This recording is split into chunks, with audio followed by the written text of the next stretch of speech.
যুক্তরাষ্ট্র ও ইসরায়েলের হামলায় মেয়ে, জামাই, নাতি, পুত্রবধূ সহ খামেনি নিহত। 40 দিনের রাষ্ট্রীয় শোকে স্তব্ধ ইরান। আরও 27 মার্কিন ঘাঁটিতে তেহরানের হামলা। ফ্লাইট স্থগিতে ভোগান্তিতে বাংলাদেশের শত শত যাত্রী। আটকে পড়াদের প্রতি প্রধানমন্ত্রীর সমবেদনা। সার্বক্ষণিক খোঁজ নিচ্ছেন প্রবাসী কল্যাণমন্ত্রী। ভূমিকম্প পরবর্তী পরিস্থিতি মোকাবেলায় ঢাকায় 1 লাখ স্বেচ্ছাসেবক প্রস্তুতির নির্দেশ প্রধানমন্ত্রী। আশ্রয়কেন্দ্র করা হবে রাজধানীর খেলার মাঠ ও স্কুলগুলোকে। লাশ গুমের উদ্দেশ্যে ওবায়দুল্লাহকে 7 টুকরা করে ফেলা হয় রাজধানীর বিভিন্ন জায়গায়। শাহিনকে গ্রেফতারের পর নিশ্চিত হয়েছে পুলিশ।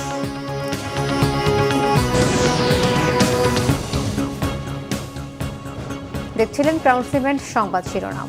এবারে বিস্তারিত। ইসরায়েল ও যুক্তরাষ্ট্রের যৌথ হামলায় নিহত হয়েছেন ইরানের সর্বোচ্চ নেতা আয়াতুল্লাহ আলী খামেনি। দেশটির রাষ্ট্রীয় গণমাধ্যম এই তথ্য নিশ্চিত করেছে। নিহত হয়েছে খামেনির মেয়ে, জামাই, নাতি ও পুত্রবধূ। এছাড়াও ইরানের আরও 40 কর্মকর্তাকে হত্যার দাবি করেছে ইসরায়েলি প্রতিরক্ষা বাহিনী IDF। এদিকে নতুন করে ইরানের 30টিরও বেশি লক্ষ্যবস্তুতে হামলা চালিয়েছে ইসরায়েল। জবাবে ইরানও মধ্যপ্রাচ্যের আরও 27টি মার্কিন ঘাঁটিতে হামলা চালিয়েছে। শীঘ্রই ইরানে অভিযান বন্ধ হচ্ছে না বলেও স্পষ্ট করেছেন মার্কিন প্রেসিডেন্ট ডোনাল্ড ট্রাম্প। সানজিদা ইসলাম তন্নির ডেস্ক রিপোর্ট। আর গুজব গুঞ্জন নয়, শেষমেশ ইরানের সর্বোচ্চ নেতা আয়াতুল্লাহ আলী খামেনির মৃত্যুর খবর নিশ্চিত করেছে খোদ তেহরান। স্থানীয় সময় রবিবার ভোরে খামেনির নিহতের খবর জানায় ইরানের রাষ্ট্রীয় সংবাদ মাধ্যম IRIB। এর আগে যুক্তরাষ্ট্র ও ইসরায়েলের এমন দাবি নাকচ করেছিল ইরানের গণমাধ্যমগুলো। জানিয়েছিল তেহরানে নেই আয়াতুল্লাহ আলী খামেনি, নিরাপদ স্থানে থেকেই যুদ্ধ চালানোর নির্দেশ দিয়েছেন তিনি। প্রশ্ন উঠেছে, নিরাপদ আশ্রয়ে সরিয়ে নেওয়া খামেনিকে কিভাবে হত্যা করল যুক্তরাষ্ট্র ও ইসরায়েল? কোথায় ছিলেন খামেনি? চমকে যাওয়ার মতো তথ্য দিয়েছে ইরানের রাষ্ট্রীয় গণমাধ্যম। সরকারি সংবাদ সংস্থা ফার্সের তথ্য অনুযায়ী স্থানীয় সময় শনিবার সকালে নিজের অফিসেই ইসরায়েল ও যুক্তরাষ্ট্রের প্রথম দফার যৌথ হামলায় নিহত হন খামেনি। অর্থাৎ কোনো গোপন নিরাপদ আশ্রয় কেন্দ্রে ছিলেন না ইরানের সর্বোচ্চ নেতা। ওই হামলায় খামেনির মেয়ে, জামাই, নাতি ও পুত্রবধূও নিহত হয়েছেন। ইরানের আনুষ্ঠানিক ঘোষণার আগেই সামাজিক মাধ্যম ট্রুথ সোশ্যালের পোস্টে মার্কিন প্রেসিডেন্ট ডোনাল্ড ট্রাম্প দাবি করেন, ইতিহাসের নিকৃষ্ট ব্যক্তিদের মধ্যে অন্যতম খামেনিকে হত্যা করা হয়েছে। একই দাবি করে আসছিল ইসরায়েলের গণমাধ্যমগুলোও। আয়াতুল্লাহ আলী খামেনির হত্যাকাণ্ডে মিশ্র প্রতিক্রিয়া দেখা দিয়েছে ইরানের রাজধানী তেহরানে। সর্বোচ্চ নেতাকে হারিয়ে শোকে ডুবেছেন খামেনির সমর্থক ও রক্ষণশীল গোষ্ঠীগুলো। ঘোষণা করা হয়েছে 7 দিনের সরকারি ছুটি ও 40 দিনের রাষ্ট্রীয় শোক। অন্যদিকে ইরানের ভেতরে ও বাইরে অনেকে মর্মান্তিক এই হত্যাকাণ্ডকে স্বৈরশাসনের অবসান হিসেবে দেখছেন। ইস্পাহান, কারাজ ও তেহরানের কিছু অংশে অনেককে গাড়ির হর্ন বাজিয়ে, মিষ্টি বিতরণ করে আর আতশবাজি পুড়িয়ে উদযাপন করতে দেখা গেছে।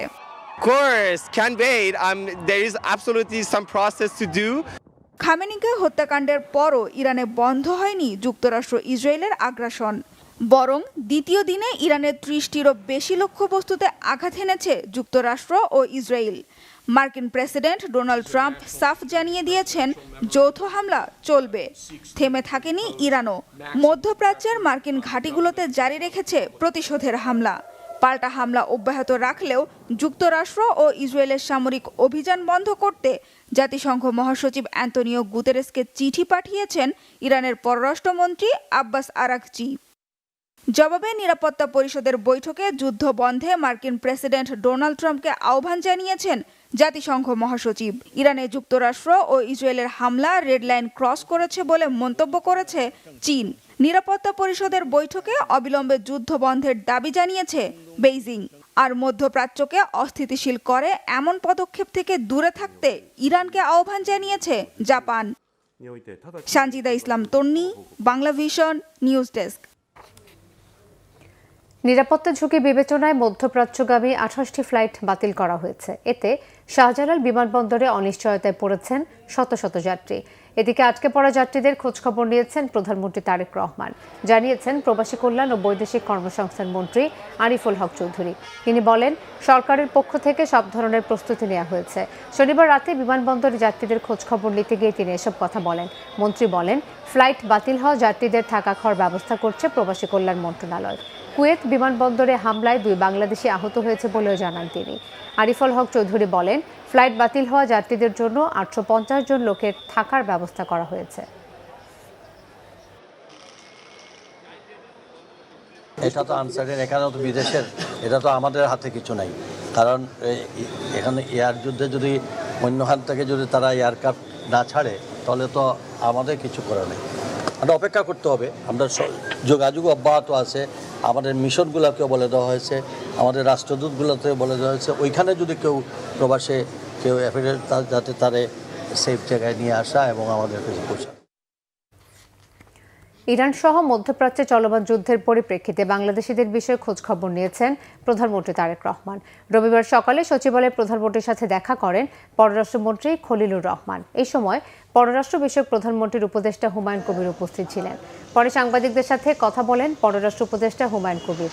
জানান, ইরানের ঘটনার বলির কারণে মধ্যপ্রাচ্যের দেশসমূহে বাংলাদেশিরা কী অবস্থায় আছে সে সম্পর্কে প্রধানমন্ত্রী খোঁজখবর নিয়েছেন এবং প্রয়োজনীয় নির্দেশনা দিয়েছেন।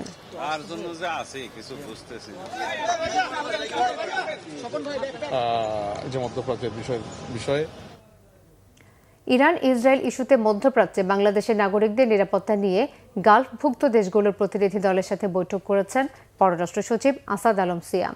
সকালে 20 মিনিটের কিছু বেশি সময়ের বৈঠকে বাংলাদেশি যারা মধ্যপ্রাচ্যের দেশগুলোতে যেতে পারেনি কিন্তু যাবার কথা ছিল, তাদের যেন ভিসা দিয়ে সংকটে পড়তে না হয় সেজন্য তাদের সহযোগিতা চাওয়া হয়। একই সাথে দ্রুত যাবার ব্যবস্থা করতে বাংলাদেশের পক্ষ থেকে বলা হয়েছে। এ সময় দেশগুলোর পক্ষ থেকে জানানো হয়, পরিস্থিতি যত দ্রুত স্বাভাবিক হবে তত দ্রুত বাংলাদেশিদের সংকট সমাধানের চেষ্টা করবে তারা।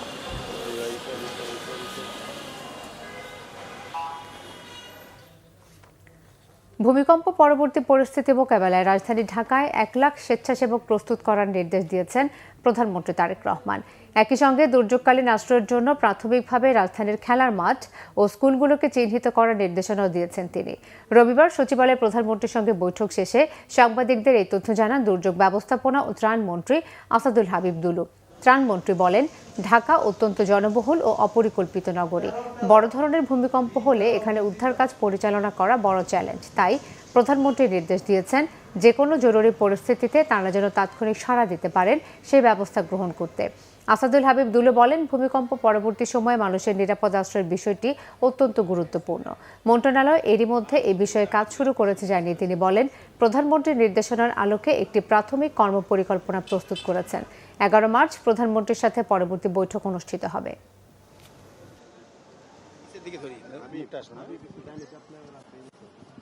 ঢাকা শহরে বিভিন্ন খেলার মাঠ, স্কুলকে চিহ্নিত করতে বলা হয়েছে আমাদেরকে এবং আরও কিছু নির্দেশনা দিয়েছে, কিছু ইকুইপমেন্ট দ্রুত গতিতে যাতে আমরা প্রকিউরমেন্ট করতে পারি এবং অ্যাওয়ারনেস তৈরি করার জন্য অন্য অন্য মন্ত্রণালয়ের সঙ্গে আমাদের কাজ করার নির্দেশনা দিয়েছে। না আমরা বলেছি যে 1 লক্ষ স্বেচ্ছাসেবক আমরা যেমন আমাদের কোস্টাল এরিয়ার মধ্যে আছে, একই আঙ্গিকে একই মডেলে আমরা ঢাকায় করব, সেটা নিয়ে আমরা কাজ শুরু করতে চাচ্ছি এখন।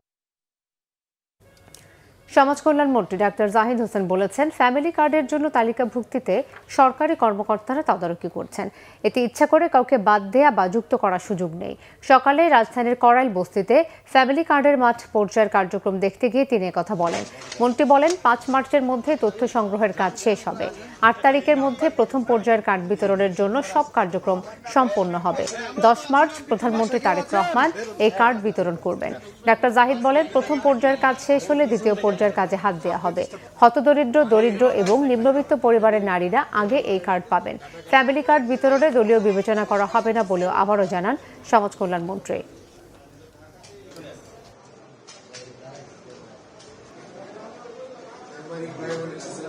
যেভাবে আমাদের কাজকর্ম চলছে, আমরা বিভিন্ন মন্ত্রণালয়, দপ্তর, অধিদপ্তর এবং মাঠ পর্যায়ে ডিসি বলেন, ইউনো সাহেবরা বলেন, প্রত্যেকটা জেলায় যে 14টা জেলা নেওয়া হয়েছে, জেলার এবং প্রত্যেকটি উপজেলার ইউনো সহ সংশ্লিষ্ট ডিপার্টমেন্টের কর্মকর্তাদের যে সহযোগিতা আমরা পাচ্ছি এবং আমরা খুব আশাবাদী যেটা নিয়ারলি 100% এরর ফ্রি হবে এবং এখানে ইনক্লুশন বা এক্সক্লুশনে কোনো ধরনের প্রশ্ন করার সুযোগ হয়তো বা খুব কমই থাকবে। স্বাস্থ্যসেবা জনগণের কাছে পৌঁছে দিতে সরকার কাজ করছে জানিয়েছেন এলজিআরডি মন্ত্রী মির্জা ফখরুল ইসলাম আলমগীর। সকালে ঠাকুরগাঁও জেনারেল হাসপাতাল পরিদর্শন শেষে তিনি কথা বলেন। মির্জা ফখরুল বলেন, স্বাস্থ্য খাতে কেউ দুর্নীতি করলে তার বিরুদ্ধে কঠোর ব্যবস্থা নেওয়া হবে। ঠাকুরগাঁও মেডিকেল কলেজ স্থাপনের নীতিগত সিদ্ধান্ত নেওয়া হয়েছে জানিয়ে মন্ত্রী বলেন, জেলার 250 শয্যার জেনারেল হাসপাতালকে 500 শয্যায় উন্নীত করা হবে। এছাড়া হাসপাতাল পরিচ্ছন্ন রাখা, চিকিৎসা সরঞ্জাম বৃদ্ধি এবং সেবার মান উন্নয়নে হাসপাতাল কর্তৃপক্ষ চাহিদাপত্র পাঠালে তা দ্রুত বাস্তবায়নের উদ্যোগ নেওয়া হবে বলেও জানান স্থানীয় সরকার মন্ত্রী। অনৈতিক প্রস্তাব আর কথা কাটাকাটির জেরে চাপাতি দিয়ে কুপিয়ে হত্যা করা হয় নরসিংদী শিবপুরের ওবায়দুল্লাহকে। লাশ গুম করতে তার দেহ 7 টুকরো করে রাজধানীর বিভিন্ন জায়গায় ফেলা হয়। তথ্য প্রযুক্তির সহায়তায় ওবায়দুল্লাহর রুমমেট শাহিনকে গ্রেফতারের পর এমন তথ্য জানায় পুলিশ। বিস্তারিত জানাচ্ছেন জিয়া খান। শনিবার সকালে রাজধানীর পল্টন, কমলাপুর সহ কয়েকটি জায়গা থেকে মানবদেহের বিচ্ছিন্ন হাত পা উদ্ধার করে পুলিশ। এমন ঘটনায় আতঙ্ক ছড়িয়ে পড়ে শহরে। নজরদারিতে নামে পুলিশ। খণ্ডিত অংশের ডিএনএ টেস্টের মাধ্যমে পরিচয় শনাক্ত করে পুলিশ। জানা যায় ব্যক্তিটির নাম ওবায়দুল্লাহ, নরসিংদী শিবপুরের বাসিন্দা সে। এই সূত্র ধরেই তদন্ত নামে আইনশৃঙ্খলা বাহিনী। জিজ্ঞাসাবাদের জন্য আটক করা হয় ওবায়দুল্লাহর রুমমেট শাহিনকে। তার দেয়া তথ্য ও সিসিটিভি ফুটেজ বিশ্লেষণ করে পুলিশ জানতে পারে শাহিনই খুন করে ওবায়দুল্লাহকে।